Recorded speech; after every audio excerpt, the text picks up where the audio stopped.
तो अब हम बात करते हैं इंडस वैली सिविलाइजेशन की या सिंधु घाटी सभ्यता की। तो बात करते हैं फ्रेंड्स कैसे बनी ये सभ्यताएं और किस प्रकार से इनको हम देखते हैं। तो देखिए फ्रेंड्स, सबसे पहले क्या होता है, सभ्यताएं कहाँ पनपी, कैसे पनपी, क्यों पनपी, के बारे में थोड़ी सी मैं आपसे जानना चाहूँगा। देखिए फ्रेंड्स, ये लोग एक आम जनजीवन अपनी तरह जिंदगी जी रहे थे, लेकिन अचानक कोई ऐसी घटना हुई जिससे माना कि अचानक कोई बाढ़ आ गई या अर्थक्वेक हुआ। तो इस प्रकार की जब प्राकृतिक आपदाएं आई तो ये लोग अचानक, इनकी संस्कृति लुप्त हो गई दोस्तों। और इस घटना के तकरीबन 4000 साल बाद में हम यानी कि वर्तमान में इनको खोजना शुरू किया। जब उन्होंने कार्य शुरू किए तो विभिन्न प्रकार सड़कें बनाने में, विभिन्न प्रकार से रेलवे लाइन बिछाने में हमें पता लगा। तो बात करते हैं सबसे पहले किसने कहा कि भारत में कोई सभ्यताएं दबी हुई है। फ्रेंड्स देखिए फ्रेंड्स, अगर हम बात करते हैं तो देखिए वैसे तो बहुत पहले से ही पता था, क्योंकि कुषाण वंशीय शासक कनिष्क ने मोहनजोदड़ो में जो नगर आपका गढ़ी टीला है वहां पर उसने स्तूप बनवाया था, जिसे आज हम स्तूप टीला भी कहते हैं। इससे पता लगता है कि उन्हें जानकारी थी, लेकिन आधुनिक मानव को या आधुनिक भारत में हमें इसके बारे में कब जानकारी मिली, तो बात करते हैं।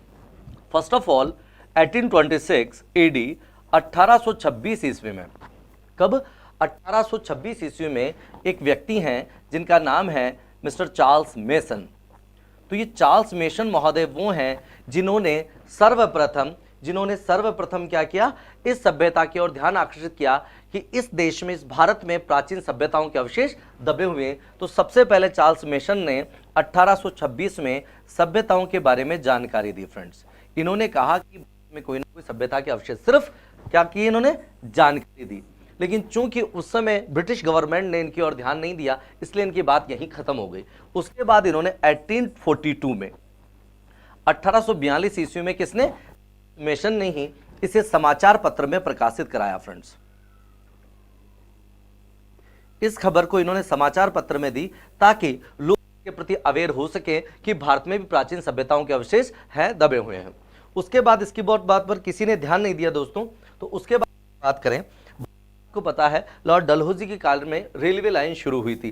तो रेलवे लाइन बिछाने का काम चल रहा था। ये घटना है लगभग 1853 से 1856 एडी में लाहौर से कराची के मध्य,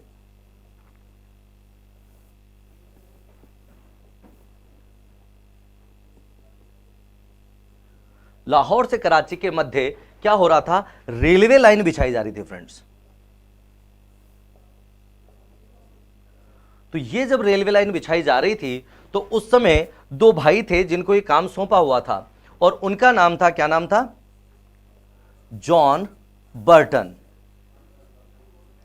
और दूसरा भाई था इसका विलियम बर्टन। दोस्तों तो इनको अपन सम्मिलित रूप में बोल देते हैं बर्टन बंधु।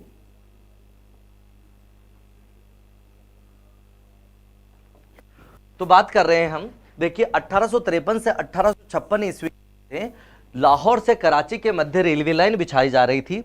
उस समय जॉन बर्टन और विलियम बर्टन को हड़प्पा टीला मिल गया, लेकिन इनको नहीं पता था कि क्या है क्या नहीं है। तो हड़प्पा के टीले से यानी हड़प्पा सभ्यता से जो ईंटें निकली, उन ईंटों का प्रयोग इन्होंने किसमें कर दिया दोस्तों, रेलवे लाइन बिछाने में।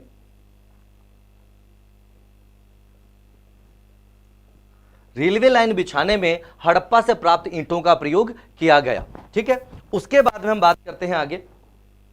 देखिए अब हमने बात कर ली है कि लाहौर से कराची के मध्य रेलवे लाइन बिछाने में हड़प्पा से प्राप्त ईंटों का प्रयोग किया है जॉन बर्टन और विलियम बर्टन नामक दो भाइयों ने। उसके बाद में 1856 में जब ऐसा हुआ तो अलेक्जेंडर कनिंघम,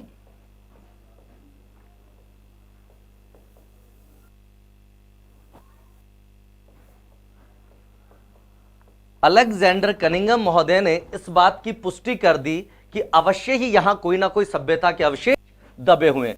इन्होंने इस बात को अप्रूव कर दिया कि जो मेसन ने कहा था कि यहां किसी ना किसी सभ्यता के अवशेष हैं।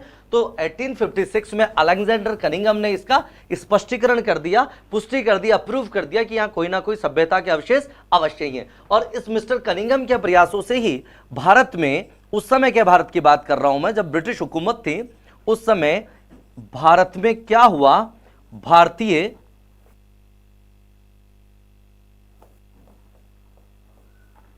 भारतीय पुरातत्व विभाग की स्थापना हुई फ्रेंड्स। भारतीय पुरातत्व विभाग की स्थापना कब हुई? भारतीय पुरातत्व विभाग की स्थापना 1861 ईस्वी में हुई। किसके प्रयासों से हुई? तो अलेक्जेंडर कनिंघम के प्रयासों से हुई। इसलिए इसका प्रथम महानिदेशक किसे बना दिया गया?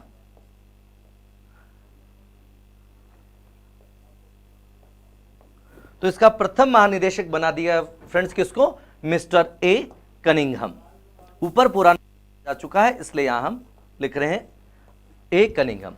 तो बात कर रहा हूं, मैं रिपीट कर रहा हूं, 1856 ईस्वी में अलेक्जेंडर कनिंघम ने इस बात की पुष्टि कर दी कि भारत में किसी सभ्यता के अवशेष दबे हुए हैं। उसके बाद इन्हीं के प्रयासों से 1861 ईस्वी में भारतीय पुरातात्विक विभाग, इंडियन आर्कोलॉजिकल डिपार्टमेंट एस्टैब्लिश हुआ फ्रेंड्स, और इसका फाउंडेशन हुआ 1861 एडी में, 1861 ईस्वी में, राइट। और इसके जो डीजी थे, डायरेक्टर जनरल है, महानिदेशक है, डायरेक्टर जनरल बना दिया गया मिस्टर ए कनिंघम को। चलिए, इसके बाद में अब खोजबीन का कार्य शुरू हुआ। ये भी ज्यादा खोजबीन नहीं कर पाए फ्रेंड्स। उसके बाद में अपन बात करते हैं सर्वप्रथम इसकी खोज किसने की फ्रेंड्स। तो सर्वप्रथम खोजा गया स्थल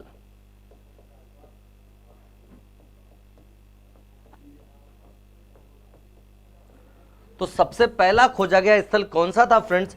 अगर ऐसा क्वेश्चन आ जाता है, सीधा सीधा उत्तर देना है हमें, हड़प्पा। तो हड़प्पा वो पहला स्थल है जो सर्वप्रथम खोजा गया। अब बात आया, सबसे पहले खोज लिया गया, फिर दूसरा क्वेश्चन आता है कि इसकी खोज कब हुई, क्योंकि ये सबसे पहले है तो इसको पूछना ज्यादा उचित लगता है एग्जामिनर द्वारा। तो इसको पहली बार कब खोजा गया दोस्तों? 1921 एडी में, यानी कि 1921 ईस्वी में।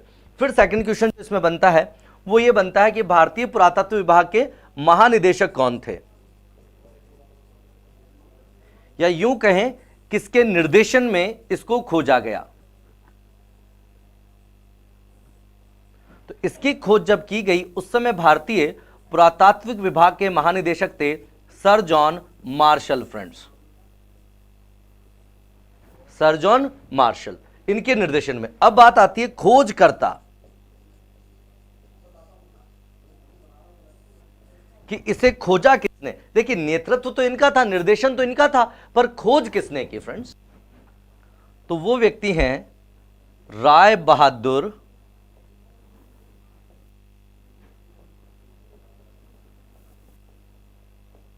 दयाराम साहनी। तो बात कर रहे हैं फ्रेंड्स, एक बार दोबारा रिपीट कर रहा हूं ताकि समझ में आए। देखिए, सर्वप्रथम यानी कि सिंधु सभ्यता का खोजा गया पहला स्थल कौन सा है? तो वो पहला स्थल है दोस्तों हड़प्पा। फिर बात आई इसकी खोज कब हुई? तो 1921 ईस्वी में हुई। किसके निर्देशन में हुई? तो सर जॉन मार्शल के निर्देशन में, उनके नेतृत्व में हुई। और खोज करता है राय बहादुर दयाराम साहनी। देखिए फ्रेंड्स, असल में राय बहादुर तो एक ऑनर है, एक उपाधि है, उनका नाम क्या था? दयाराम साहनी। तो ये वो पहले व्यक्ति हैं जिन्होंने सिंधु घाटी सभ्यता के किसी भी नगर को खोजा। अब बात करते हैं, शुरुआत में जितने भी इस सभ्यता के स्थल मिले वो कहां मिले फ्रेंड्स? वो सिंधु और उसकी सहायक नदियों के आसपास मिले। हालांकि हड़प्पा की बात करेंगे हम, ये रावी नदी के बाएं तट पर है। आगे पढ़ेंगे जब बात करेंगे पर्टिकुलर वन बाय वन, एक एक जब स्थल बात करेंगे।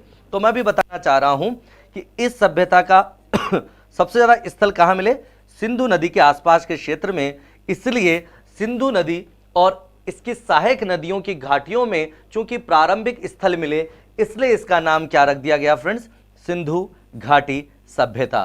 तो क्वेश्चन ये बनता है कि इस सभ्यता का नामकरण किसने किया? तो दोस्तों, इसका नामकरण करने का श्रेय जाता है, किसे जाता है? भाई, जिसके हाथ में पावर होगी वही तो कर पाएगा। और पावर यहां किसके हाथ में है? हाथ में सर जॉन मार्शल के हाथ में। तो इस सभ्यता का नामकरण किसने कर दिया है दोस्तों? सर जॉन मार्शल वो पहला व्यक्ति है जिसने इस सभ्यता को नाम दिया, और इस सभ्यता का नाम उन्होंने क्या रख लिया? सिंधु घाटी सभ्यता फ्रेंड्स। ठीक है, इसके बाद में आगे बढ़ते हैं अपन।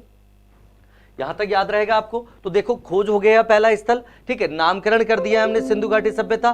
फिर हम बात करते हैं कि अगला इसका नाम क्या है? दूसरा इसका नाम दिया जाता है हड़प्पा फ्रेंड्स। तो हड़प्पा नाम क्यों दिया जाता है, इसके पीछे क्या लॉजिक है, लेट्स देखते हैं। जब इसके धीरे धीरे और स्थल खोजे जाने लगे फ्रेंड्स, जब मोहनजोदड़ो मिला तो सिंधु, चलो चन्नुदड़ो सिंधु, पर हड़प्पा और भी कई सारे स्थल जब खोजे गए, चाहे वो हड़प्पा हो, चाहे वो बनावली हो, चाहे वो लोथल हो, देमाबाद हो, मांडा हो, तो सबके सब स्थल सिंधु और उसकी सहायक नदियों के नहीं थे, इसलिए इसका दूसरा नाम हड़प्पा रख दिया। अब बात है हड़प्पा ही क्यों? क्योंकि यह सिंधु सभ्यता का खोजा गया क्या था दोस्तों? प्रथम स्थल था। और आपको मैं बता दूं, जब भी कोई भी कार्य सबसे पहले जो करता है, जिस फील्ड में जो कार्य सबसे पहले करता है, वो फील्ड में उसका नाम अग्रणी हो जाता है। फॉर एग्जाम्पल करूं आपसे, जैसे आप बात करते हैं, हम लोग सुबह सुबह बच्चों को बोलते हैं कि भैया ब्रश कर लो, पेस्ट कर लो, ये तो आजकल बोलने लगे लोग, लेकिन नॉर्मली लोग बच्चों को क्या बोलते हैं? बेटा कॉलगेट की कि नहीं की? तो ये कॉलगेट ही क्यों कहते हैं हम? हाँ, पैप्सोडेंट तो नहीं कहते, क्लोजअप तो नहीं कहते, पतंजलि तो नहीं कहते, क्यों? क्योंकि फर्स्ट जो फेमस ब्रांड था टूथपेस्ट का, वो क्या था? कॉलगेट था। इस कारण वो प्रसिद्ध हो गया। भले ही हो सकता है वो कह दे कि अरे काका मैं तो क्लोजअप कर रही हूं, लेकिन फिर भी अपन क्या बोलते हैं? कॉलगेट की क्या नहीं की। इसी प्रकार से कोई भी स्कूटी खरीदता है तो अपन फोन उठाते कहता है यार स्कूटी ले ली, या कल वो स्कूटी पर घूमता हुआ नजर आ गया तो अपन क्या कहते हैं? काल तो तू स्कूटी पर नहीं, ऐसे नहीं बोलते हम, क्या बोलते हैं? काल तो तू एक्टिवा पर घूम रहे हो, है तूने तो एक्टिवा खरीद ली है, जबकि हो सकता है उसने जुपिटर ली हो, मैस्ट्रो ली हो, या कोई और ली हो, लेकिन हम ऑर्डिनरी क्या बोलते हैं? एक्टिवा, क्योंकि स्कूटी के क्षेत्र में पहली बार क्रांति कौन लाया? एक्टिवा लेकर आया। इसी प्रकार से सिंधु घाटी सभ्यता का खोजा गया पहला स्थल कौन सा था दोस्तों? हड़प्पा था। इसीलिए इस सभ्यता का नामकरण क्या कर दिया गया? हड़प्पा कर दिया गया। ठीक है, तो इस प्रकार से हमने बात कर ली इसके नामकरण की, कि इसका नामकरण हड़प्पा क्यों पड़ा, कैसे पड़ा। बात करते हैं आगे। अब हम बात करते हैं, देखो अब हम बात करते हैं सिंधु घाटी सभ्यता का प्रथम स्थल कौन सा था, ये हमने देख लिया। अब हम बात करते हैं उत्तरतम स्थल कौन सा है दोस्तों, दक्षिणतम स्थल कौन सा है, पूर्वतम कौन सा है, पश्चिमतम कौन सा है, और इसका कालक्रम क्या है, ये सारी बातें अब हम देखते हैं। तो देखिए, तो पहले मैं आपको डायग्राम से समझा देता हूं, फिर आप देख लेना। देखिए दोस्त, तो मैं आपको भारत का नक्शा बनाकर दिखाना चाह रहा हूं, ठीक है? प्रॉपर ऐसा नहीं है, पर हां लगभग ऐसा ही है, हमें समझना है, जो चीज हमें समझ में आ जाएगी फ्रेंड्स।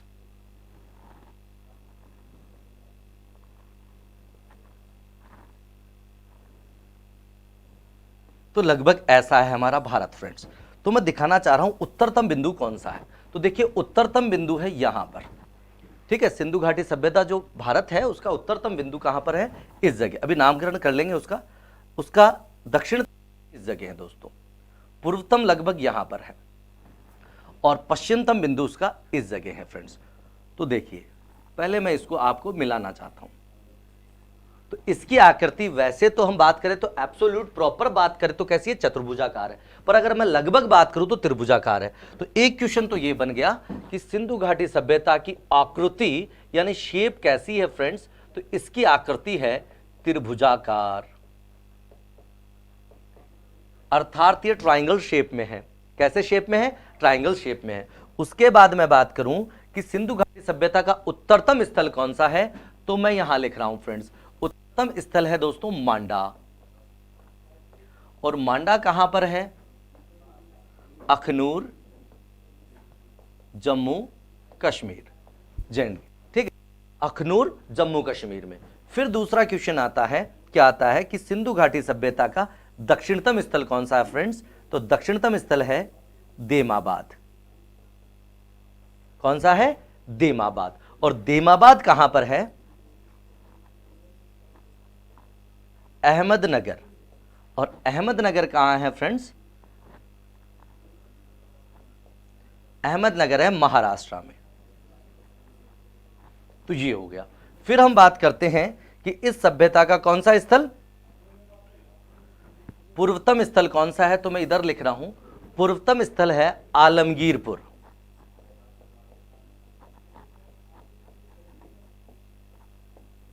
और आलमगीर कहां है?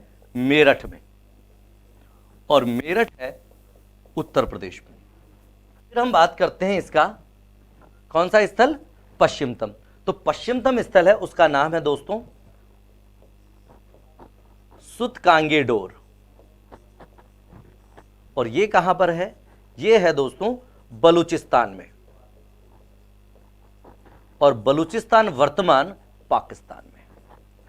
इस प्रकार से बात कर रहे हैं हम कि सिंधु घाटी सभ्यता का उत्तरतम, दक्षिणतम, पूर्वतम और पश्चिमतम स्थल कौन कौन सा है फ्रेंड्स। तो सबसे पहले हमने बात कर ली है, मांडा है, अखनूर। अब हम बात करते हैं कि ये जो मांडा वाला है ये कौन सी नदी के किनारे है फ्रेंड्स। ये भी पूछ लिया जाता है कि किस नदी के किनारे है, तो ये चिनाब नदी के किनारे है फ्रेंड्स। फिर हम बात कर लें देवाबाद वाला कौन सी नदी के किनारे है, तो ये परवरा नदी के किनारे है, और परवरा नदी गोदावरी की सहायक नदी है फ्रेंड्स। इसलिए कई बार एग्जाम गोदावरी भी आ जाता है, तो डोंट बी कंफ्यूज। तो ऐसी स्थिति में जब परवरा और गोदावरी दोनों ऑप्शन में है तो हमें परवरा ही उत्तर करना है, पर परवरा ऑप्शन में नहीं है तब हम गोदावरी के पास जा सकते हैं फ्रेंड्स। इसी प्रकार ये जो है आलमगीरपुर, ये कौन सी नदी के किनारे है, ये हिंडन नदी के किनारे है फ्रेंड्स। और हिंडन नदी आपकी यमुना की सहायक नदी है, ठीक है, जो भारत की सबसे लंबी सहायक नदी भी। कौन सी है सबसे लंबी सहायक नदी, यमुना। उसके बाद इसी सुतगांगेटोर किस नदी के किनारे है, तो ये दास्क नदी के किनारे है, ठीक है। तो सबसे ऊपर है मांडा। देखिए अपना मुंह सबसे ऊपर होता है, उत्तर में होता है कि नहीं होता है, तो मुंह को क्या बोलते हैं अपन मारवाड़ी में, मुंडा।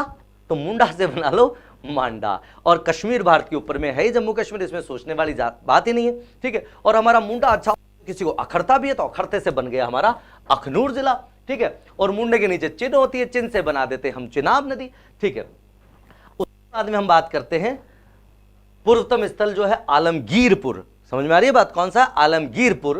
तो ये पुर से बना सकते हो आलमगीरपुर। और दक्षिणतम है हमारा देमाबाद, ठीक है, अहमदनगर महाराष्ट्र में परवरा नदी।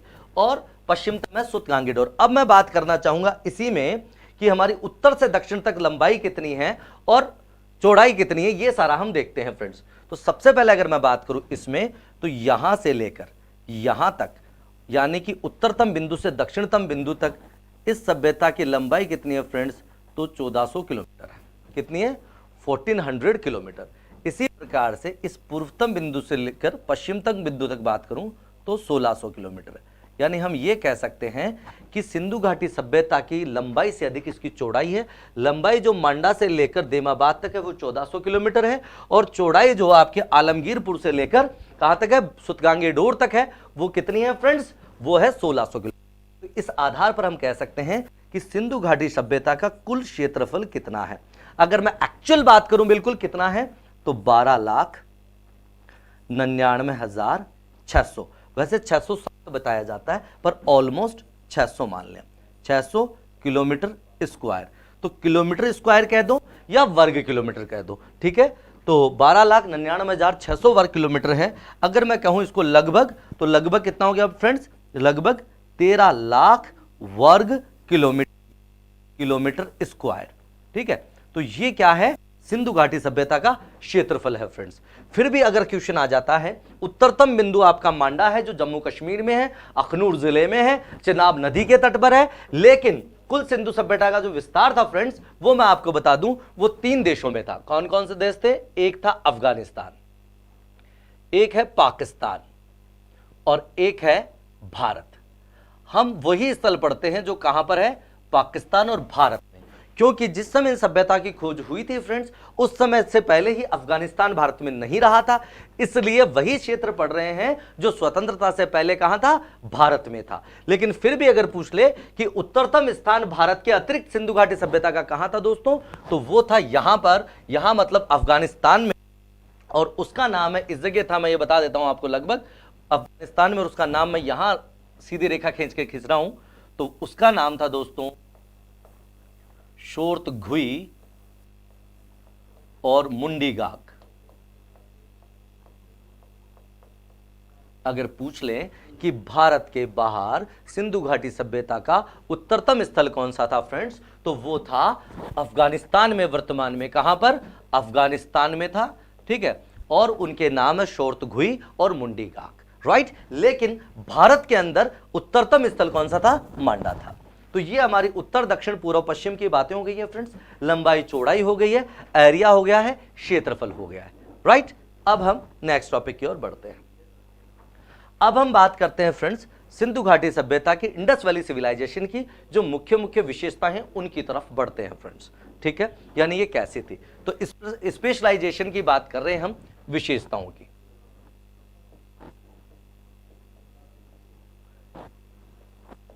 तो सिंधु घाटी सभ्यता की विशेषताओं में जो सबसे पहला टॉपिक आता है फ्रेंड्स, वो आता है कि ये कैसी सभ्यता थी, ये नगरीय सभ्यता थी फ्रेंड्स।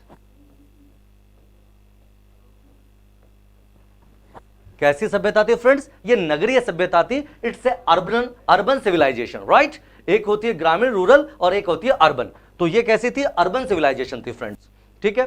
तो अब हम इसका फर्स्ट टॉपिक लेते हैं सबसे पहले कि नगरीय सभ्यता। तो इसका जो फर्स्ट टॉपिक है वो है सिटी प्लानिंग, नगर नियोजन, राइट। चलिए, इसके अलावा एक दो बातें और मैं साथ के साथ बता दूं, ये कांस्य युगीन सभ्यता थी फ्रेंड्स।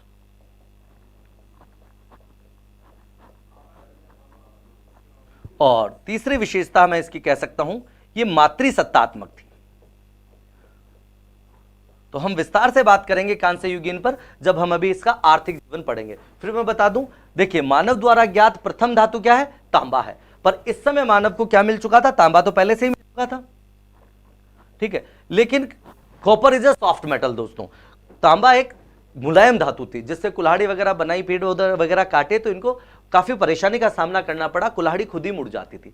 इसलिए जब इनको नई धातु मिल गई, कौन सी धातु मिल गई, टिन। तो तांबे में जब इन्होंने टिन मिलाया तो एक नई धातु बनकर आ गई, और जिसे दोस्तों क्या कहते हैं, इसी धातु को क्या कहा जाता है, ब्रॉन्ज कहा जाता है, कांसा कहा जाता है। तो इस समय तक कांसे की खोज हो चुकी थी दोस्तों। कांसा एक मिश्र धातु है, कांसा असल में खोज नहीं है, कांसा एक आविष्कार है, जबकि तांबा और टिन एक खोज है। बात करेंगे हम आगे बढ़ेंगे जब कि खोज और आविष्कार में क्या डिफरेंस है। चलिए, मातृसत्तात्मक का मतलब है कि घर के मुखिया, जैसे आज हम दिखावे के लिए ही सही, लेकिन घर का पुरुष, जो वयोवृद्ध पुरुष होते हैं, पिताजी दादाजी, वो मुखिया होते हैं। लेकिन उस जमाने में मुखिया कौन होती थी, घर की बुजुर्ग महिला, यानी महिला जो स्त्री होती थी, यानी अपनी मम्मी, दादी, वटेवर जो भी होती थी। खैर आज भी होने लग गई है व्यवहार में तो, और कागजों में भामाशाह जनाधार में महिला मुखिया हो गई है भाई। चलिए, तो बात करते हैं आगे की। तो वन बाय वन हम एक एक करके बात कर रहे हैं। फर्स्ट ऑफ ऑल हम सबसे पहले देखेंगे नगर नियोजन। तो नेक्स्ट चैप्टर जो मैं ले रहा हूं, चैप्टर इसका वो ले रहा हूं, पहला चैप्टर अब नगर नियोजन प्लानिंग।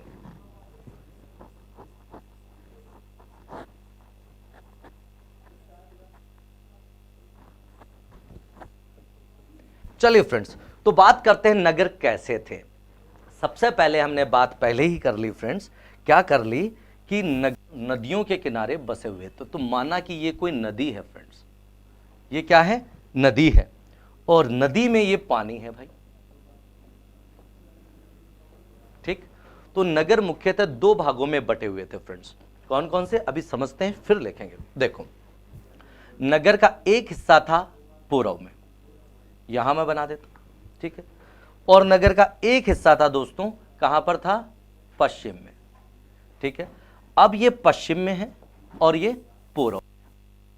जब इसको खोजा, क्योंकि ये इस घटना के तकरीबन 4000 साल बाद खोजी गई फ्रेंड्स, तो ये बड़े बड़े टीले बन चुके थे। क्या बन चुके थे, बड़े बड़े टीले बन गए थे फ्रेंड्स, ठीक है। इस प्रकार से बड़े बड़े टीले बन गए। तब जब इन टीलों की खुदाई हुई, तब नगर निकलकर सामने आया। तो अब हम बात करना चाह रहे हैं कि ये पूर्वी और पश्चिमी नगर कैसे थे, कितने भागों में बटे हुए, तो हम इनकी बात कर लेते हैं फ्रेंड्स, ठीक है। तो अब हम बात करते हैं वन बाय वन, एक एक करके। तो सबसे पहले बात करें इसकी, जो पश्चिमी टीला है, तो यहां लिख रहा हूं मैं। तो पश्चिम में ये टीला दबा हुआ था, इसलिए हम इसको क्या बोलते हैं दोस्तों, पश्चिमी टीला बोलते हैं। क्या बोलते हैं, पश्चिमी टीला बोलते हैं। पश्चिम में स्थित नगर है, इसलिए हम क्या बोलते हैं, इसको पश्चिमी नगर बोलते हैं फ्रेंड्स। क्या बोलते हैं, पश्चिमी नगर बोलते हैं। अब इस पश्चिमी टीला या पश्चिमी नगर की क्या विशेषताएं, ये अभी हम बात करते हैं। तो इन दोनों का क्या करेंगे, आत्मक अध्ययन करेंगे। यहां मैं लिख रहा हूं पूर्वी नगर या पूर्वी टीला फ्रेंड्स। तो अब क्या डिफरेंस है इन दोनों में, ये मैं बात करना चाह रहा हूं। देखिए, ये जो पश्चिमी नगर था फ्रेंड्स, ये क्या था, इसकी क्या विशेषता थी, पहली ये दुर्गीकृत था दोस्तों। कैसा था, दुर्गीकृत था। दुर्गीकृत को क्या कहते हैं इंग्लिश में, फोर्टिफाइड। अभी समझाता हूं क्या था। और ये कैसा था, ये अदुर्गीकृत था फ्रेंड्स। अब क्या डिफरेंस है दुर्गीकृत में और अदुर्गीकृत में, देखिए दोस्तों, वह स्थान जिसकी सुरक्षा के लिए चारों ओर बाउंड्री बनाई जाती है, परकोटा बनाया जाता है, ऊंची ऊंची प्राचीरें होती है, जिसकी सुरक्षा दुर्ग के समान होती है, ऐसे स्थानों को हम क्या बोलते हैं, दुर्गीकृत बोलते हैं, फोर्टिफाइड। जैसे फॉर एग्जांपल मान लो ये कोई भवन था, लेकिन इसके चारों ओर क्या बना दी, ऊंची ऊंची। समझाता हूं कैसे, ये देखिए आप, अब मान लो, अब इसके एंट्री के लिए हम कुछ ऐसा बना दिए,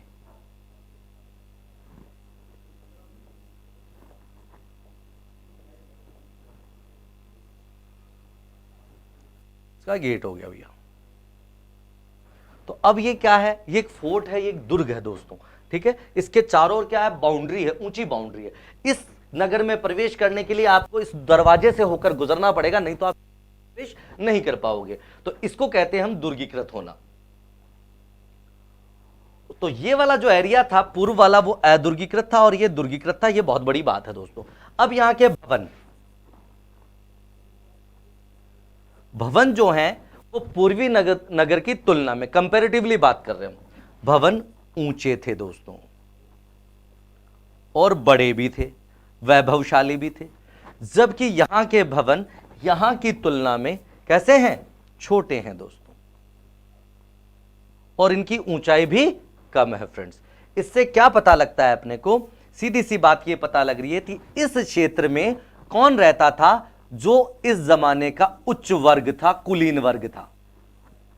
समझ आ रही है बात, या हम यूं कह सकते हैं जो प्रशासक वर्ग था। तो हम ये मान सकते हैं कि दिल्ली में ये जनपद है जहां पर कौन रह रहे हैं, हमारे मिनिस्टर्स रहते हैं, राष्ट्रपति रहते हैं, प्रधानमंत्री रहते हैं। और ये वाला जो एरिया था, यहां पर कौन रहता है, सामान्य जन दोस्त। यहां पर सामान्य लोग रहते थे, आम जनता रहती थी, या यूं कहें कि इनकी तुलना में निम्न वर्ग निवास करता था। तो एक बार रिपीट कर रहा हूं ताकि आराम में आ जाए फ्रेंड्स। देखिए समझिए इसको।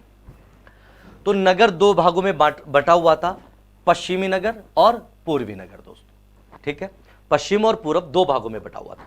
फिर हम बात कर रहे हैं जो पश्चिमी टीला है वह दुर्गीकृत है, जबकि पूर्वी नगर अदुर्गीकृत है फ्रेंड्स, ठीक है। पश्चिमी नगर में भवन ऊंचे और बड़े बड़े थे, जबकि पूर्वी नगर में छोटे छोटे और कम ऊंचाई के थे। इसके बाद में अपन बात करते हैं, यहां संभवतः उच्च वर्ग या प्रशासक वर्ग के लोग रहते थे, मतलब पश्चिमी नगर में, और पूर्वी नगर में संभवतः सामान्य लोग या निम्न वर्ग के लोग निवास करते थे फ्रेंड्स, ठीक है। तो ये हमने बात की, छोटी छोटी मगर मोटी बात है फ्रेंड्स। अब हम बात करते हैं नगर में प्रवेश कहां से होता था। तो देखिए नगर में प्रवेश होता था, ये मेन रोड आ गई भैया, ये क्या आ गई, मेन रोड आ गई, जो कहां पर जा रही है, आपके नगर में जा रही है। तो हमेशा नगर में प्रवेश किधर बना हुआ था, पूर्वी नगर में ही बना हुआ था, यहीं पर पहले होता था फ्रेंड्स, क्योंकि जो भी संकट आना है, विपदा आनी है, वो पहले इधर ही आ जाए भाई, है। देखो तो इस प्रकार से इस नगर में ये रोड प्रवेश कर जाती है फ्रेंड्स, ठीक है। अब इसमें लोग रहते थे, तो अब पहले तो इधर आ रही है रोड, ठीक है, उसके बाद इधर जाती थी। यहां इसके साथ दो तीन चीजें थी, क्या थी, यहां देखो, ये एंट्री तो थी इसकी, लेकिन इसके अलावा एक इसका रास्ता इधर से नदी के, यदि नावों से जाना पड़े तो बड़े लोग थे भाई, ऊंचा टीला है, नगर है, दुर्ग है, फोर्टिफाइड है। अब यहां पर कैसे निवास करते थे लोग, इसको मैं दिखाता हूं अगले पेज पर कि किस प्रकार से नगर बटे हुए थे और कैसे नगर किस प्रक्रिया पर आधारित है फ्रेंड्स। तो देखिए अब मैं वन बाय वन एक एक करके ले चलता हूं। सबसे पहले मैं बताता हूं कि जो नगर थे वो जाल पद्धति पर बसे हुए थे। कैसे, जैसे हमने अभी भी बात की दोस्तों,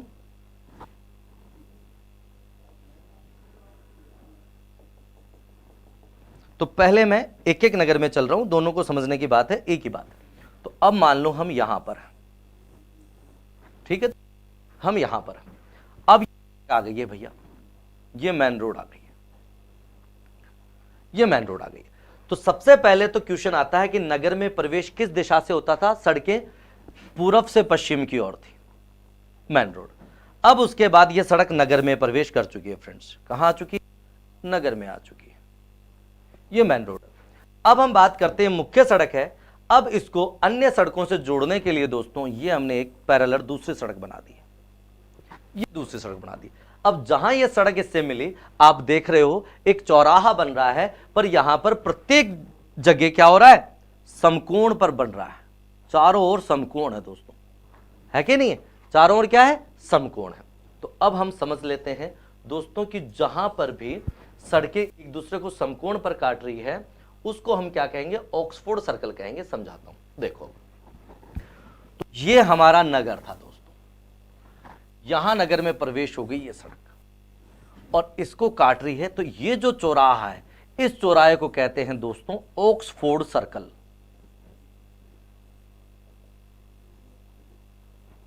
क्या कहते हैं इसको? ऑक्सफोर्ड सर्कल कहते थे।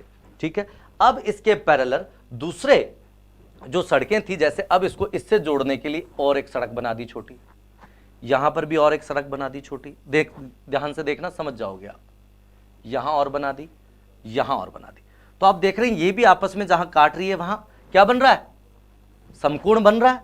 ठीक है, फिर यहां पर और बना दी एक, इसको आपस में जोड़ने के लिए दोस्तों।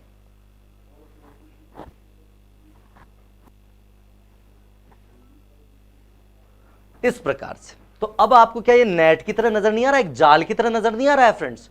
तो इसीलिए हम कहते हैं कि सिंधु घाटी सभ्यता में नगर जिस पद्धति पर बसे हुए थे उस पद्धति को क्या कहते हैं फ्रेंड्स? जाल पद्धति। और इसी पैटर्न को हम अगर आपके वास्तु के संबंधित, ठीक है, विषय में बात करें तो इसको कहते हैं ग्रिड पैटर्न। तो नगर जाल पद्धति पर बसे हुए थे या ग्रिड पैटर्न पर बसे हुए थे फ्रेंड्स, अपन कह सकते हैं। ठीक है, तो जाल पद्धति है, ग्रिड पद्धति है, और इसी में क्या हो रहा है, इसी को अपन ऑक्सफोर्ड सर्कल कह रहे हैं, तो इसी को अपन ऑक्सफोर्ड पैटर्न भी बोलते हैं दोस्तों, ऑक्सफोर्ड पद्धति भी इसको बोल दिया जाता है। अब देखिए, देखने में क्या ऐसा नहीं लग रहा कभी चेस खेले हो, शतरंज खेले हो तो ऐसे खांचे नहीं बन जाते, उसमें खाने नहीं बन जाते, 8 इधर 8 इधर। तो इसीलिए हम कह सकते हैं कि सिंधु घाटी सभ्यता के नगर कैसे बसे हुए थे? चेस बोर्ड के समान। चेस बोर्ड बोले तो आप हिंदी में लिख सकते हैं शतरंज के समान। तो मैं ये कहना चाह रहा हूं आपको कि सिंधु घाटी सभ्यता में नगर ग्रिड पैटर्न पर आधारित थे, जाल पद्धति पर आधारित थे। इसे ही ऑक्सफोर्ड पद्धति कहते हैं, इसे ही चेस बोर्ड या शतरंज के समान कहा जाता है। ये जो मेन रोड है, ये जो आ रही है, ये पूर्व से पश्चिम की ओर आ रही थी, और जहां ये मुख्य सड़क नगर की मेन रोड को क्रॉस करती है, इसे प्रथम सड़क बोलते थे। इस सर्कल को ऑक्सफोर्ड सर्कल कहा जाता है। तो एक चीज हमारी क्लियर हो गई है दोस्तों। फिर हम यहां पर दूसरी बात करते हैं, क्या करते हैं? सड़कें। तो सड़कें एक दूसरे को कहां काट रही है? सड़कें एक दूसरे को समकोण पर काटती है फ्रेंड्स।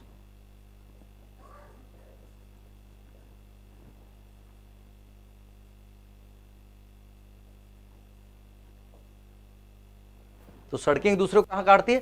समकोण पर काटती है, राइट एंगल पर काटती है, 90 डिग्री के कोण पर काटती है। चलिए, ये बातें पूरी हो चुकी है। अब हम तीसरी बात करते हैं इसमें। ठीक है, अब जो मकान थे, घरों के दरवाजे थे, वो किधर खुल रहे थे उसकी बात करते हैं। तो अभी हमने बात कर ली कि ये मेन रोड थी, ठीक है, ये भी मेन रोड थी। अब जो घरों के दरवाजे होंगे, जो घर बनेंगे दोस्तों, तो वो घर यहां बन रहा है, मान लो कोई घर, ये घर बन गया, एक दूसरा घर बन गया, तीसरा ये घर बन गए। तो इनके घरों के दरवाजे मेन रोड पर नहीं खुलते थे फ्रेंड्स, पीछे की ओर क्या थी?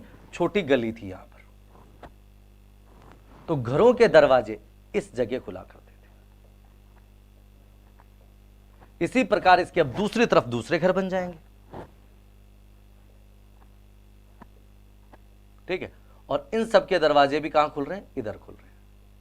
तो हमें यह देखना है कि घरों के दरवाजे मुख्य सड़क पर ना खुलकर पीछे की ओर छोटी गलियों में या पास वाली सहायक सड़कों में खुलते थे। तो यही क्वेश्चन बनता है, ऐसा कौन सा ऐसा स्थल है जहां घरों के दरवाजे मुख्य सड़क पर खुला करते थे फ्रेंड्स? तो ऐसा एकमात्र स्थल है लोथल। लोथल जो भोगवा नदी के किनारे है वर्तमान गुजरात में, जहां गोदीवाड़ा यानी डॉक यार्ड यानी बंदरगाह पाया गया है। तो लोथल एकमात्र ऐसा स्थल है जहां घरों के दरवाजे कहां खुला करते थे? पीछे की ओर छोटी गलियों के साथ साथ मुख्य सड़क पर भी खुला करते थे। बाकी स्थानों पर घरों के दरवाजे पीछे की ओर छोटी गलियों में ही खुला करते थे, ना कि मुख्य सड़क पर। तो अब मैं इन चीजों को एक एक को अच्छे से लिख देता हूं फ्रेंड्स। ठीक है, तो ये तो हमने लिख ही दिया था कि नगर ग्रिड पद्धति पर आधारित थे। पूरी डिटेल्स पीछे के पेज पर आप देख सकते हैं।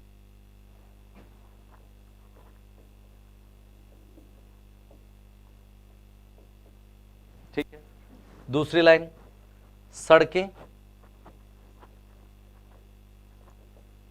एक दूसरे को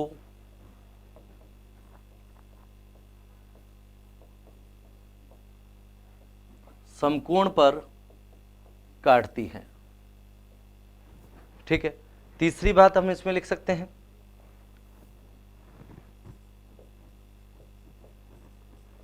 घरों के दरवाजे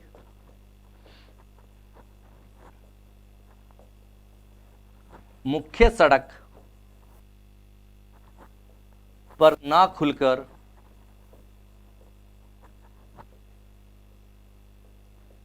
पीछे की ओर छोटी गलियों में करते थे। ठीक है फ्रेंड्स, अब हम पूरी डिटेल लिखें कि ऐसा कौन सा स्थल है जहां घरों के दरवाजे मुख्य सड़क पर खुला करते थे। तो उसके लिए सीधा सीधा लिख सकते हैं, ये जो कॉलम आपने लिखा है इसका अपवाद। अपवाद अच्छा या बुरा नहीं होता है दोस्तों, जो मेजोरिटी से अलग होता है उसे ही हम एक्सेप्शन बोलते हैं। तो इसका अपवाद है लोथल। तो लोथल एकमात्र ऐसा स्थल है जहां घरों के दरवाजे मुख्य सड़क पर भी खुला करते थे फ्रेंड्स। चलिए, तो ये हो गई है आपकी बातें। अब इसके बाद हम नेक्स्ट की ओर बढ़ते हैं। अब हम बात करते हैं, तो घरों के दरवाजे देख लिए, अब मकान किसके बने हुए होते थे फ्रेंड्स, तो बात करते हैं। मकान पक्की ईंटों के बने होते थे।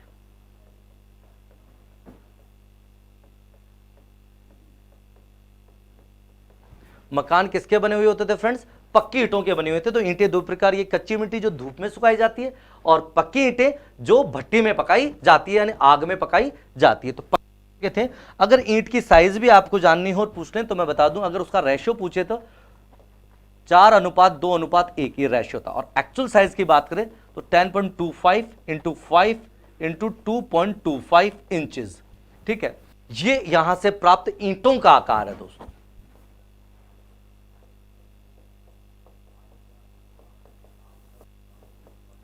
अब बात करते हैं अपन, एक्सेप्शन इसका भी है क्या, कि सभी जगह मकान काहे के बने हुए हैं दोस्तों, पक्की ईंटों के बने हुए हैं। तो ये जो एक्सेप्शन है यही क्वेश्चन बनता है एग्जामिनर में।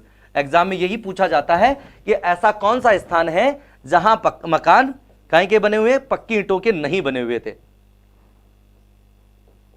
तो इसका एक्सेप्शन, इसका अपवाद है दोस्तों कालीबंगा।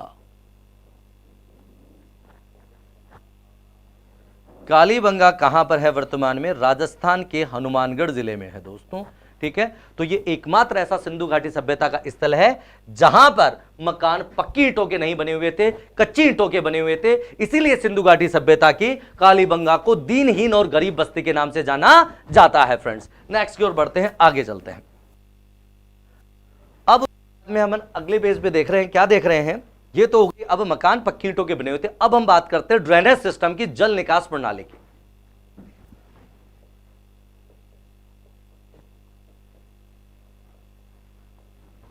तो फ्रेंड्स मैं आपको बता देना चाहता हूं, जल निकास की अगर अपन बात करें तो समकालीन सभ्यताओं में सिंधु घाटी सभ्यता का ड्रेनेज सिस्टम सर्वोत्तम था, सबसे अच्छा था, बेस्ट था दोस्तों।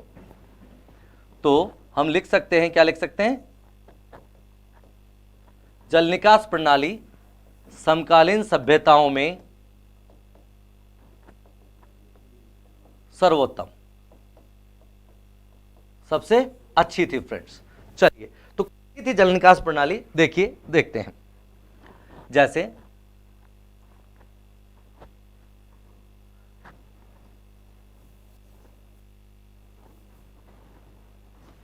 जैसे ये कोई घर है दोस्तों, ठीक है, ये खिड़की बन गई, ये अपन ने क्या बना दिया, गेट बना दिया भाई।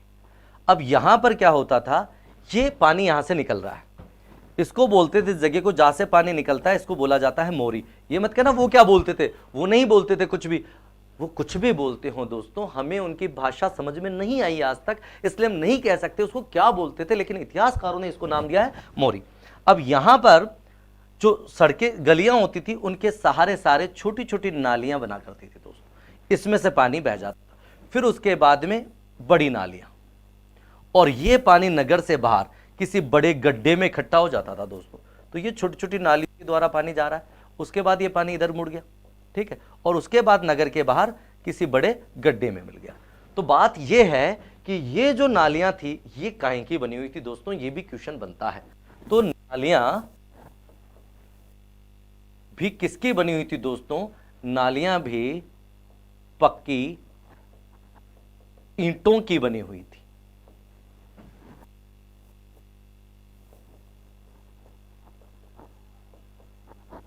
नालियां किसकी बनी हुई थी?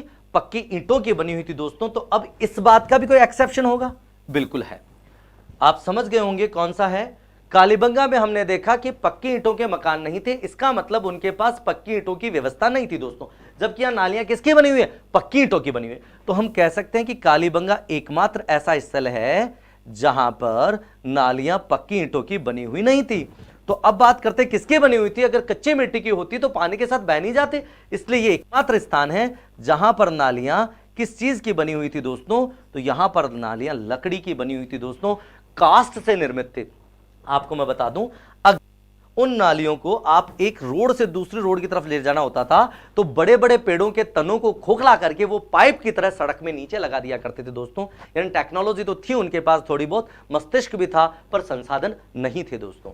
चलिए, तो कालीबंगा एकमात्र ऐसा स्थान है जहां नालियां लकड़ी की बनी हुई होती थी, जहां मकान कच्ची ईंटों के बने हुए होते थे फ्रेंड्स। ठीक है, तो ये हमने बात की, किसकी बात की? यहां के नगर नियोजन की, कि नगर किस प्रकार से बने हुए थे, उनकी बसावट कैसी थी दोस्तों।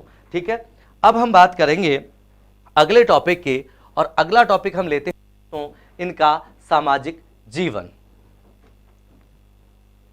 ठीक है, तो अगला टॉपिक कौन सा लेते हैं दोस्तों? सामाजिक जीवन लेते हैं। तो बात करते हैं सामाजिक जीवन की।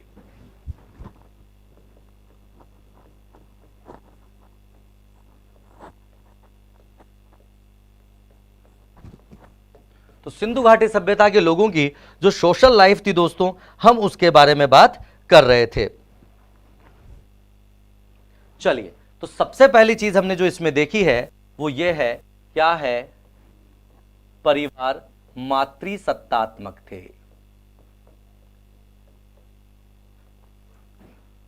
कैसा परिवार था? मातृसत्तात्मक था, अर्थात घर की महिला, घर की वयोवृद्ध महिला ही घर की मुखिया हुआ करती थी दोस्तों। और ये हमें कैसे पता? यहां से अनेक ऐसी मिट्टी की मूर्तियां मिली हैं दोस्तों, तो उन मृण मूर्तियों पर स्त्री आकृति सबसे ज्यादा मिली है।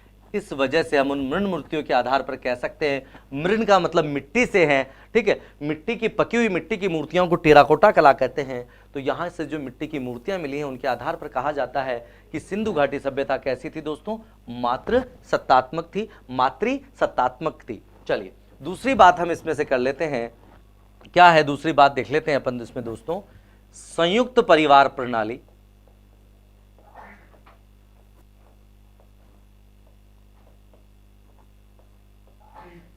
तो संयुक्त परिवार प्रथा विद्यमान थी। देखिए, एक तो होती है जॉइंट फैमिली और एक होती है सोलो फैमिली। एक होती है एकल परिवार प्रथा, दूसरी होती है संयुक्त परिवार प्रथा। तो हम बात करें संयुक्त परिवार प्रथा। कैसे कह सकते हैं कि सिंधु घाटी सभ्यता में लोग जॉइंट में रहते थे, एक साथ रहते थे। ठीक है, तो यहां पर कैसे कह सकते हैं बताता हूं मैं आपको। यहां पर हर घर में जो रसोई मिली है, रसोई घर में अनेक चूल्हों के अवशेष प्राप्त हुए हैं। अब देखिए दोस्तों, जब अनेक चूल्हों के अवशेष प्राप्त होंगे तो हम सोचेंगे कि अगर चूल्हे ज्यादा है इसका मतलब अलग अलग रहते होंगे। मारवाड़ी में कहावत है, न्यारा घर न्यारा बाण है, तो न्यारा चूल्हा बना मिला है तो इगो मतलब कहीं होगो भाई, एक से अधिक अगर चूल्हे हैं तो इसका मतलब क्या हो गया दोस्तों कि वो अलग रहते होंगे? नहीं, ऐसा बिल्कुल नहीं। अगर एक ही घर में, देखो हमने बात की है कि एक ही रसोई घर में अनेक चूल्हे मिले हैं दोस्तों, अनेक चूल्हे। अगर हर घर में अनेक रसोई घर मिलते तो हम कह सकते थे कि ये अलग अलग रहते थे, एकल परिवार प्रथा थी। लेकिन एक ही रसोई में अनेक चूल्हे मिलते हैं मतलब बड़ा परिवार था और संभवतः अनेक लोग मिलकर भोजन पकाते थे। जैसे एक चूल्हा पर मान लो, आपने मारवाड़ी में समझा तो एक चूल्हा पर रोटियां बन रही है, एक पर कोई खड़का आंकड़ा ही सीज रहा है, एक पर कोई दलियो ही बनाए जा रहे हो। तो कुल मिलाकर हर चूल्हे पर अलग अलग डिशेस बनाई जा रही थी और कई लोग मिलकर काम करते थे। इससे पता लगता है कि अनेक लोग एक ही घर में ज्वाइंट फैमिली के रूप में निवास करते थे फ्रेंड्स। फिर हम इसके बाद में बात करेंगे इनका खान पान क्या था, रहन सहन क्या था, वस्त्र आभूषण क्या थे, मनोरंजन के साधन क्या थे, ये सब हम देखेंगे दोस्तों अगले एपिसोड में। ठीक है, तो आज के लिए इतना ही। जय हिंद, जय भारत।